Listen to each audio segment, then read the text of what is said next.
안녕하십니까, 낭울입니다. 이렇게 또 공부 시간에 만나게 돼서 반갑습니다.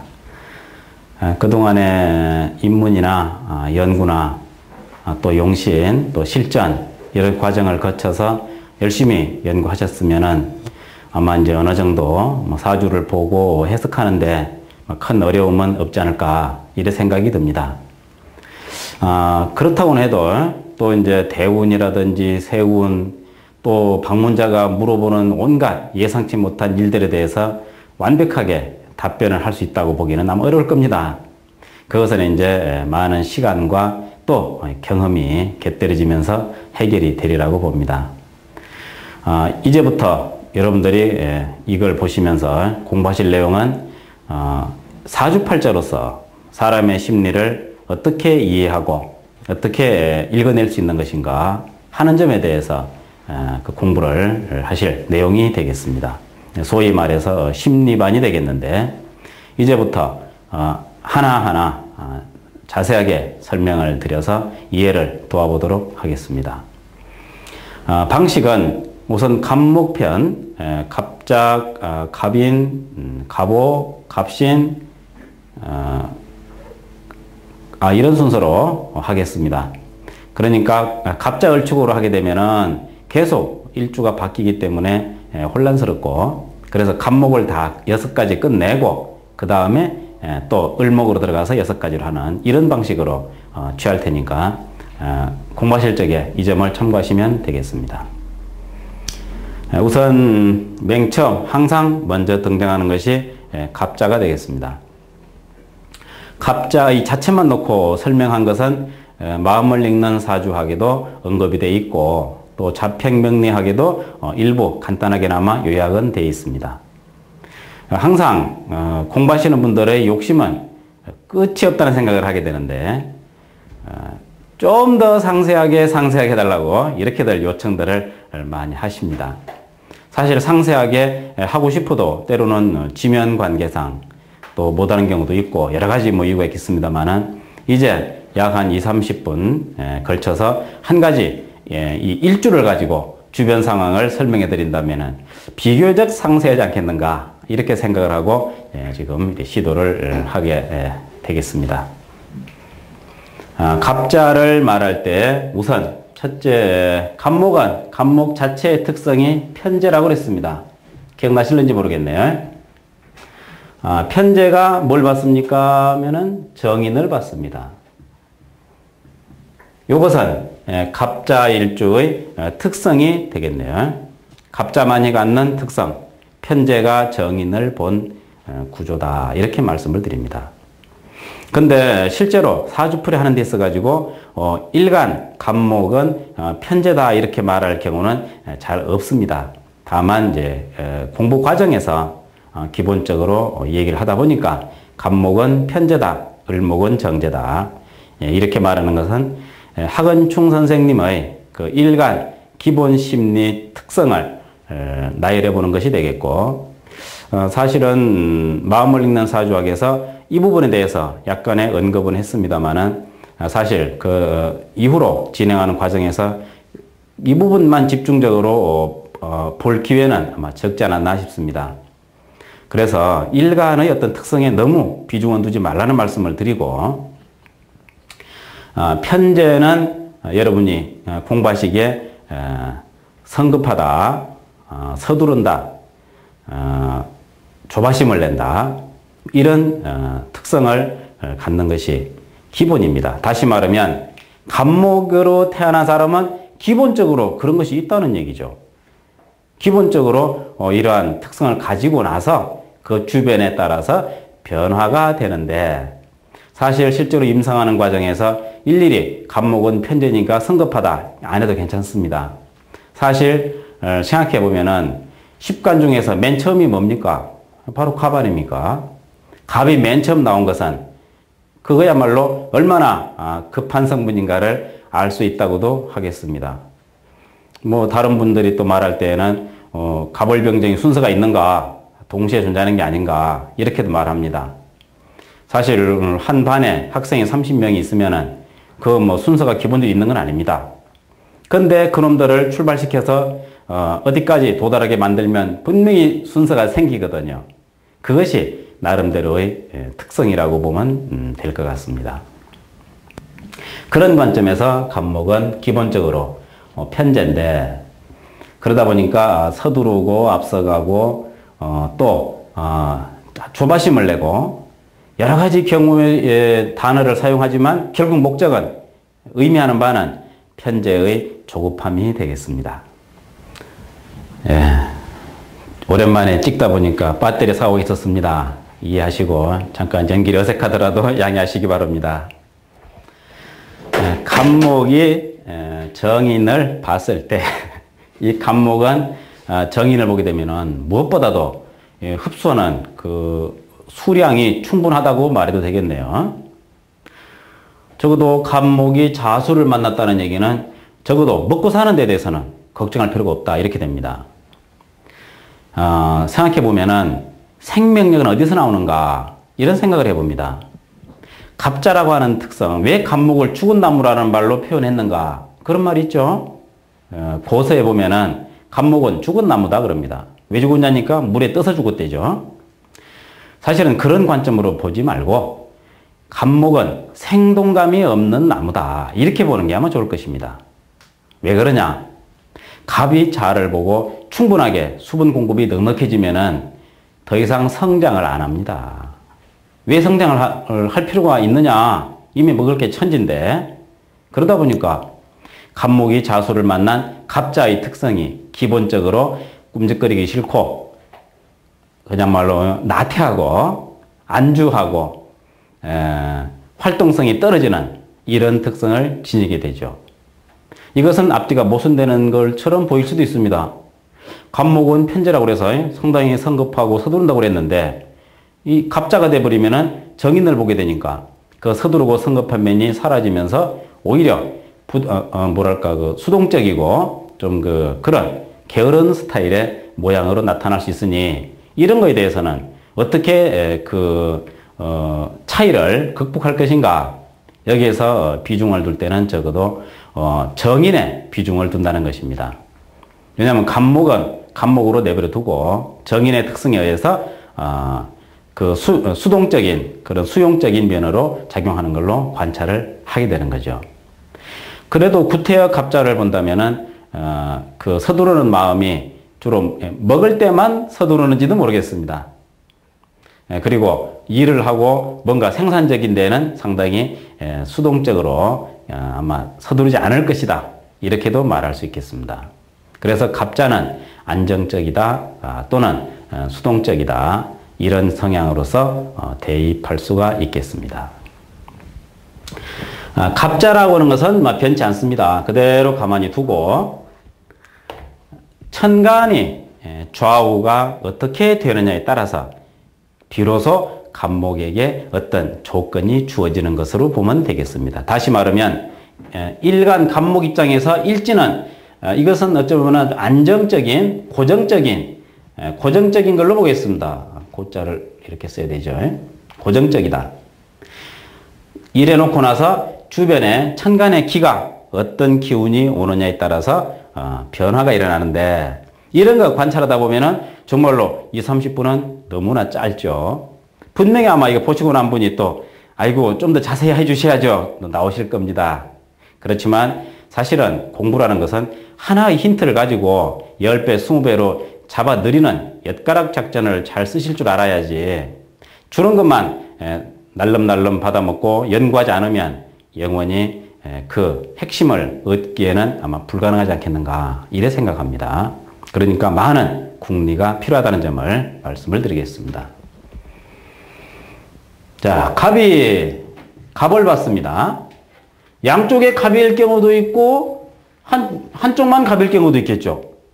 이런 거를 만약에 다 경우의 수로 예를 든다면은 갑자 일주에 대해서 제가 심리 분석으로 책을 한 권 써야 될 겁니다. 그렇겠죠? 나아가서 월지까지 고려한다면은 보통 문제가 아닙니다. 그래서 어차피 시간 제한과 여러 가지 비용적인 문제가 있으므로 하나만 놓고 관찰을 해드리면은, 이 갑이 기본적으로 비견 성분이니까, 비견이라는 것은 주체적이고 주동적이다. 그러면은 옆에 또 갑이 또 있다. 그게 강하다. 이렇게 보는 방법을 가지고 하나의 예로서 두세 가지로 뻥튀기 해먹는 이런 작전을 잘 세워보시기를 부탁드리겠습니다.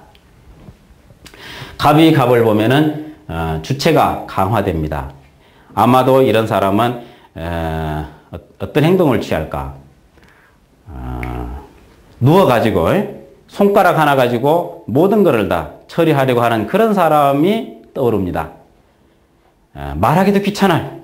손가락 발가락으로 다 지시하면은 누가 고생입니까? 엄마가 고생이죠. 그래서 이렇게 갑목이 갑자일주가 갑목이 아니고 갑자일주가 갑을 다시 보게 되면은 이러한 성분들이 나타나서 아주 생산적인 면은 떨어지고 더 게을러지는 현상이 생길 수 있으므로 이런 사람은 뭔가 분발을 해야 되겠네요. 또 을을 보게 됩니다. 을을 보게 되면은 이번에는 경쟁적이군요. 글쎄 뭘 경쟁하려는지요? 누가 더 게으른가 경쟁하려나? 그럴지도 모르겠습니다. 적어도 갑과 을의 차이는 그렇게 두드러지지 않기 때문에 그 차이를 너무 크게 비중을 두고 보실 필요는 없습니다. 다만 음양이 다르다. 겁재라는 것은 음양이 다르다 보니까 저 을목이 있을 때는 경쟁심이 좀 내면적으로 일어난다. 이런 정도로 보셔도 괜찮겠습니다. 재밌는 것은 병화가 옆에 붙어 있을 때 일어나겠죠. 이때는 바로 광합성이 일어날 것입니다. 갑자일주는 사실 어찌 보면은 갑자일주의 용신은 병화다. 이렇게 봐도 안 되겠습니까? 이미 앉은 자리에 인성이 확 차 있습니다. 오로지 필요한 것은 화기, 온기, 이 기후일 뿐이다. 이렇게 말해도 괜찮겠습니다. 그래서 갑자일주는 병화를 봐야만 쓸모가 생깁니다. 왜? 병화는 뭡니까? 식신 아닙니까? 이 식신이 왕성한 에너지원을 확보했을 때 끝이 어딘지 모르고 계속 파고 들어갑니다. 이때는 대학자가 되겠네요. 자, 대학자와 천하의 게으름뱅이 차이가 어디에 있습니까? 바로 일간 좌우에 있다. 일간 좌우의 글자 색깔에 따라서 이렇게 용도가 전혀 달라져 버립니다. 이런 관법으로 관찰하신다면 60갑자 자활 이해하고 나면 심리 공부 끝난 거죠. 그래서 이 60편으로 이루어지는 이유가 거기에 있기도 합니다. 식신을 보니까 파고 들어갑니다. 뭘 파는가? 파고 들어가는 것은 워낙 세상이 다양합니다. 뭐 공과든 이과든 기타 여러 가지 연구 분야가 넘쳐납니다. 도박판에서 어떻게 남의 돈을 긁어먹을까 연구하는 것도 식신이 할 일입니다. 언제 뉴스 보니까 전등에 그 카메라를 달아가지고 옆방에서 조작을 해가지고 무선으로 상대방 패가 뭐라는 걸 알려줬다 그럽니다. 요렇게 연구하는 것도 바로 식신이 하는 일 아닙니까? 그러니까 갑자가 병화를 만났을 때는 뭘 만들어낼지 모릅니다. 그래서 중요한 것은 뭔가 만들어내는 창조적인 성분이라는 것만 알아두시면 되겠습니다. 창조적인 성분인데 뭘 창조할지는 2단계로 넘어가면 알 수가 있습니다. 아마 책에는 그런 얘기 언급이 없습니다만은 이 강의를 보시는 인연으로 말씀을 드린다면 이 병화 옆에 뭐가 붙어 있는가에 따라서 달라집니다. 만약에 경금이 있다. 병화가 경금을 바르다 보면은 뭘 창조하느냐면은 요놈 때려 팰 궁리를 합니다. 요놈 때려 패는 궁리는 뭐냐? 편관이니까 공격적이 되겠는데 적어도 이 식신은 공격적인 성향을 띠게 될 것이다. 일간 입장에서 보면은 편관을 공격하는 게 되겠습니다. 그리고 공격하는데 뭘로 하는가? 식신은 감정적이죠. 감정적으로 공격을 하게 됩니다.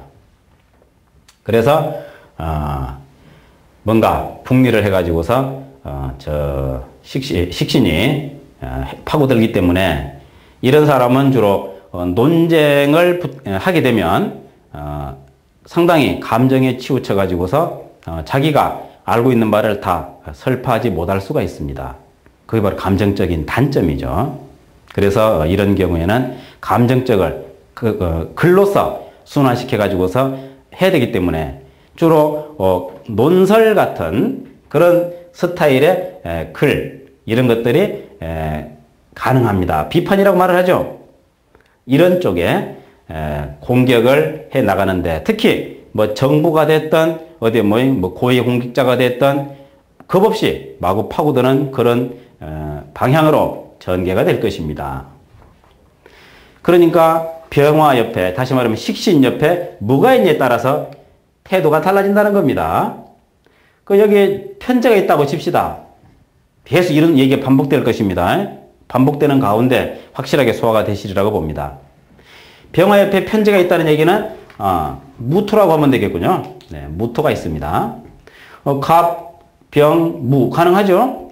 그랬을 때 이 식신은 편제, 돈 되는 쪽으로 궁리할 텐데 그렇게 되면은 뭔가 돈 되는 물건, 상품을 만드는데 상당히 능할 것이다. 이렇게 관찰할 수가 있겠습니다. 식신이 뭘 궁리하는지를 알고자 하십니까? 식신 옆에 뭐가 있나를 보십시오. 여기도 있지만 여기도 있겠죠, 뭔가? 이런 식으로 그 주변에 뭐가 있냐에 따라서 그 방향이 정해진다는 것을 생각하시면 되겠습니다. 그것뿐이 아닙니다. 대운에 무슨 글자가 들어오면은 또 그 대운의 그 글자에 따라서도 또 영향을 받습니다. 대운에 들어오는 글자. 그러니까 평소에는 궁리를, 그렇죠. 재물의 사업에 대해서 생각 없던 사람이 운에서 무토가 들어왔다? 그렇게 되면은 뭔가 만들어 팔겠다고 궁리를 하게 됩니다. 이러한 것도, 아주 그 심리 변화가 미묘하게 일어나는 아주 참 뭐랄까, 아주 첨예하다고 그래야 될는지, 어떤 그 틈을 주지 않는다. 시시각각으로 흐름에 따라서 파고드는 그런 상황을 늘 관찰하게 되고 그래서 역동적이라는 말을 할 수가 있습니다. 참 사주 공부가 이렇게 재미있는 줄을 미처 모르셨을 겁니다. 마찬가지로 다른 경우도 모두 같습니다. 병화가 무월 식신이 뭘 받냐에 따라서 달라지듯이 나머지도 같은 의미로서 확대되는데 그거는 이 강의를 전부 다 익히고 나면 자동으로 이해가 될 것이므로 지금부터 나머지는 그럼 어떻게 돼? 하지 않아도 되리라고 봅니다. 정화를 만나면은 갑자가 정화를 만나면은 상관이 되겠습니다. 갑자라고 단서를 다는 것은 정인이 상관을 본 것도 고려를 해야 되기 때문입니다. 상관은 뭡니까? 상관은 사교성 아닙니까? 공부 잘 되셨나 모르겠습니다. 이런 거 앞에서 잘 정리해 놓으셨으면 바로바로 이해되실 거고 앞에서 대충대충 하고 용심만 보는 대로 신경 썼으면 잘 안 보이실 수 있습니다. 갑자가 정화를 만났을 때는 사교성이 되는데 이 사교성이 또 어느 쪽으로 진출할지는 뭔가 있으면 보면 되겠죠. 될 것이고 이 갑자가 정화 만났을 때는 어찌 보면은 저 사교성이 정인에게 눌려서 영향을 좀 받을 것입니다. 그러니까 정인이 아닌 상태에서 일지에 갑자가 아닌 상태에서 정화를 본 것과 다르겠죠.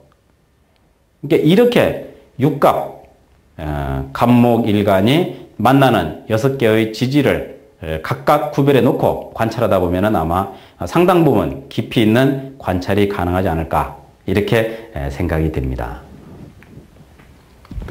다음에 토를 만납니다.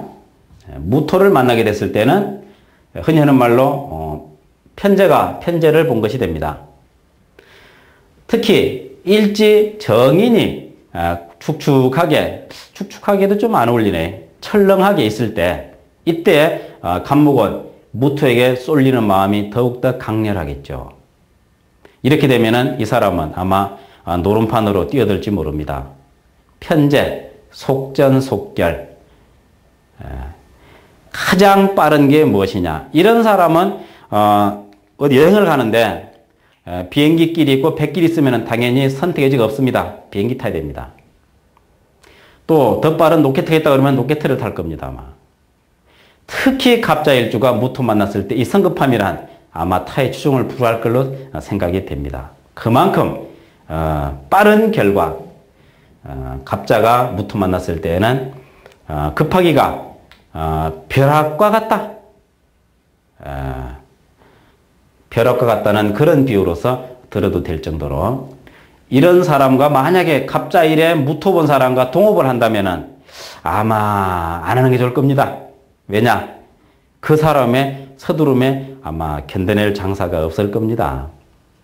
이런 식으로 관찰하신다면 이 갑자가 무토를 본 것이, 편제를 본 것이 또 다른 일간이 편제 본 것보다 좀 다르지 않겠느냐, 이런 점에 대한 암암리의 힌트도 가능하겠군요. 다음에 무토를 만난 것은 편제로서 작용하면 되겠고, 기토를 만났을 때는 어떻게 될 것인가? 갑목이 기토를 만나게 되면은 무엇보다도 합이 되어버립니다. 자, 갑기합은 어떤 현상이 생기는가?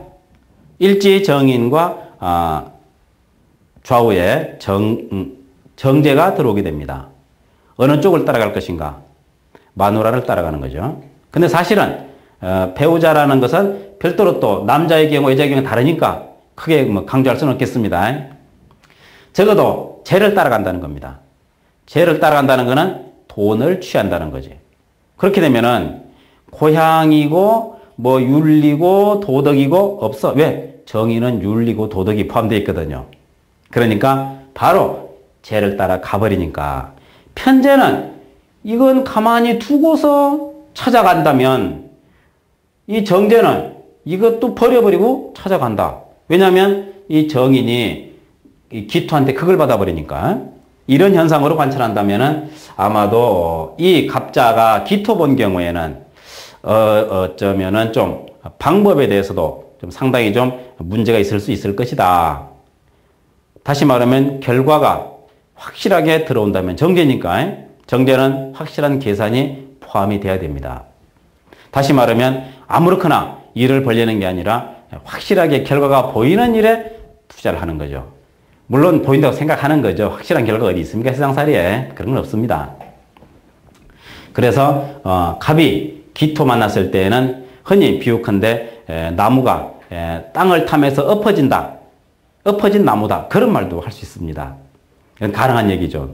그만치 갑목이 기토 만나면 정신을 못 차립니다. 이런 점도 미루어서 참고하시면 되겠고, 이건 정제를 만나서 합이 돼서 그렇습니다. 그러니까 5가지 천간의 양은 오음에 재를 만나면 합을 할 수밖에 없는 것이겠죠. 다음에 경금을 만납니다. 경금으로 경자로 알아보십시오. 항상 이렇게 쓰게 됩니다. 그렇게 됐을 때 이때는 갑자가 편관을 만났군요. 갑자가 편관을 만나게 되면 어떻게 됩니까? 아무래도 문 밖에 나가기를 두려워할 것이다. 이렇게도 말할 수 있습니다.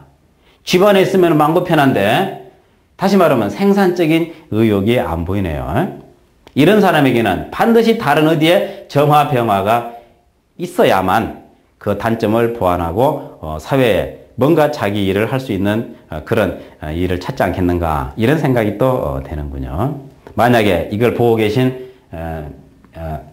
분께서 갑자 일주에 경금이 옆에 딱 붙어 있다, 옆에 또 다른 수나 금이 붙어 있다, 이래 되면은 일 찾기가 참 힘들 겁니다. 적응이 안 된다 그럴까요? 이럴 때는 정말로 운에서 화운이 와줘야 바라게 될 것이다. 이거는 용신과 다른 이야기입니다. 심리적으로 생산적이냐, 침체적이냐, 이런 과정을 이해해 보는 것이 중요하겠습니다. 경금이 들어오면 상당히 두렵습니다. 갑자가 경금 보면 더욱더 폐쇄적이 됩니다. 사회 거부가 됩니다. 이런 사람을 정신적으로 진단한다 그러면은 그 뭐라 그럽니까? 그 대인 기피증, 대외 공포증, 이런 것이 가능하리라고도 볼 수 있겠네요.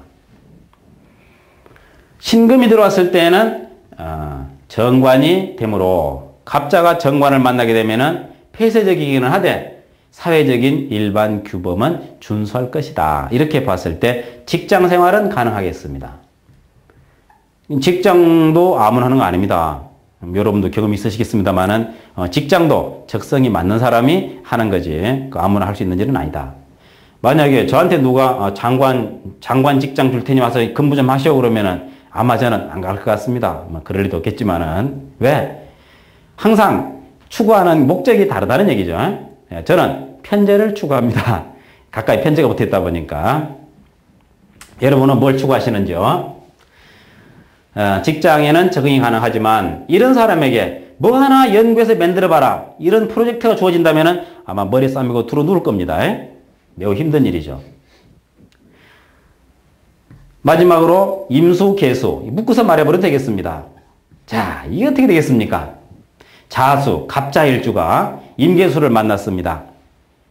그야말로 생동감이 전무하다. 이렇게 됩니다. 심리적으로 이렇게 그야말로 이제 물이 떠버린 꼴이 됐군요.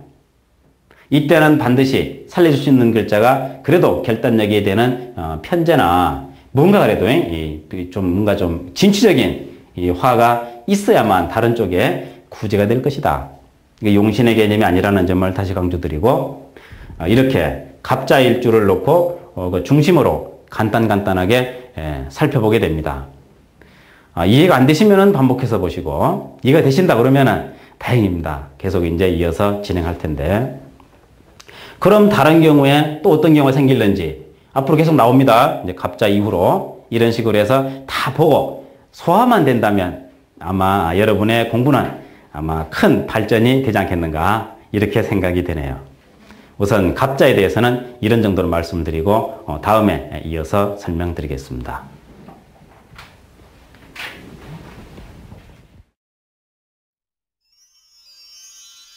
네.